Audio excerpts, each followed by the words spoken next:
أعوذ بالله من الشيطان الرجيم. بسم الله الرحمن الرحيم. السلام عليكم ورحمة الله تعالى وبركاته. اليوم سنتكلم على التمديد المواسير في الجدار. أول شيء كنا تكلمنا على بالنسبة للمواسير هذه لما طريقة لف بالشبرتون والعازل والأسلاك اللي بتكون كم واحد هنا. أنا سويت تقريبا 5 أسلاك، يعني 2 6 ملي و3 ألوان. يعني في المكيفات الحين الجديدة بعد المرات 30 واحدة تيجي الكهرباء من الوحدة الخارجية وبعد المرات تيجي من الداخلية. يعني الواحد يسوي 5 أسلاك، لأن في مكيفات بعد المرات يعني تستحق أنها تتسوى لها 5 أسلاك. يعني الجديدة كلها الموديلات أصبحت لازم تسوي لها 5 أسلاك كذا. يعني في بعض المرات تحصل 4 أسلاك بين الوحدة الداخلية والخارجية، ولو ما حصلتها وكانت ممددة في الجدار عندك مشكلة. يعني بعدين في التمديد يحصل مشكلة. يعني أهم شيء إنك لو تمدد في الجدار، يعني دفن في الجدار، تسوي 5 أسلاك. هذا أول شيء بالنسبة للأسلاك. ثاني شيء حنيجي نتكلم على التمديد في الجدار. يعني التمديد في الجدار كم واحد يجي من فوق. بالنسبة للطوب هذا نحاول ندخل 2 لاحظ 2 رف، هذا رف وهذا رف، عشان تندفن الماسورة جوا في الجدار، عشان لما تيجي حق التركيب يلفها من هنا 90 درجة تحصل إن تقريبا 10 سنتي ولا هذه يمديك تلف. لكن لو حصلت سويت بس طوبة واحدة يعني تصبح اللف قريب. يعني 90 هنا موجودة، هنا 90 وتيجي تسوي 90 هنا صعبة يعني شوية. يعني تيجي تسوي هنا 90 وهنا 90 صعبة شوية. أهم شيء إنه يكون الدفن جوا أحسن شيء. يعني 2 طوبة، 2 رف في طوبة أحمر، هذه يعني زي ما تقول طوبة واحدة. هذا بالنسبة لدفن الماسورة. وبالنسبة للموية يعني بينزل من فوق لتحت التصريف الماء. نشوف على أساس إنه نشوف أوريكم بعدين. يعني ممكن يكون حمام تقريبا قريب هنا زي الحمام هذا، بنوصل له التوصيل على هناك، ونحاول إن نفس المستوى يكون مرفوع شوية حقة الماسورة، عشان يكون الموية لما تنزل يكون في ميلان وجريان للموية بسهولة. في شيء ثاني بالنسبة للنزول من فوق السقف لغاية التمديدة هنا، هذه بننزلها تقريبا 80 سنتي.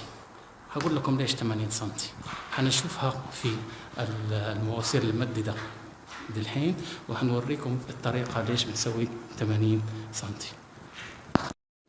هنا سنلاحظ تم تمديد المواسير. كما نلاحظ الماسورة الفريون واحد خرجت مع شد كليبسات في السقف، خروج إلى آخر، يعني ربطها هنا مخرج برا.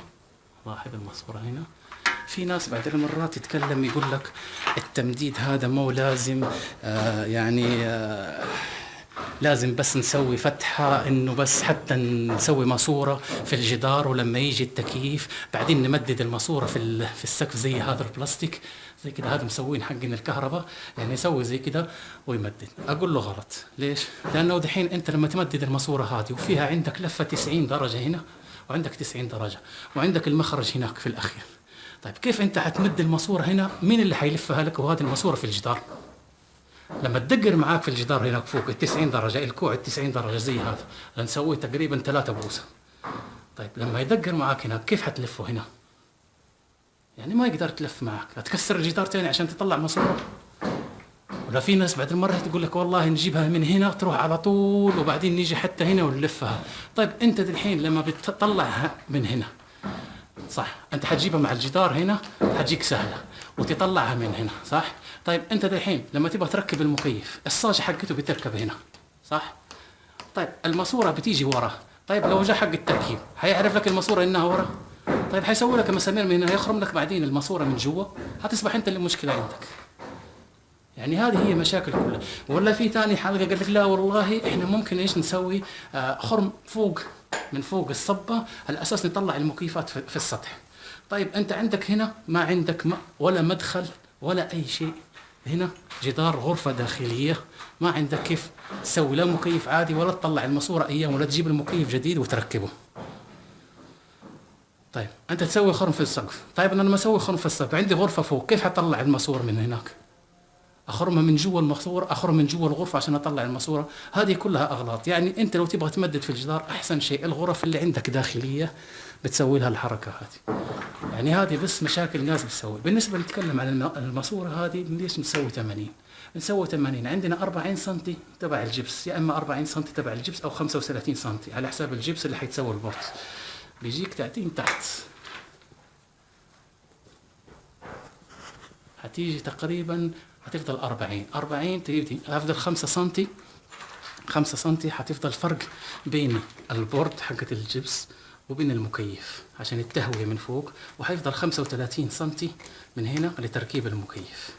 هذا ليش بنسوي احنا تقريبا 80 سم. بالنسبة للماسورة هذا الموية كما نلاحظ هي تنجر في الجدار،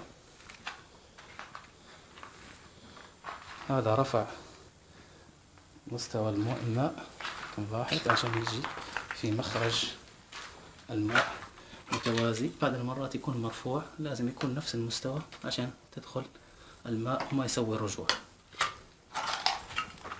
لاحظ هذه هي الماسورة، كيف طريقة التركيب. لاحظين مكيف ثاني نفس الحركة، جت تقريبا 80 من فوق، نازلة الماسورة على تحت وطلعة على برا. هنا طلعت الماسورة هنا من الغرفة، جات على نفس المستوى وجات هنا، وبعدين حتتجمعوا اثنين ويخرجوا في مجاري المياه. يعني هذه هي تركيب المواسير في الجدار، وهذه هي الحلول والمشاكل التي ممكن أنها تحصل في المكيفات وكيف نركبها وطريقة.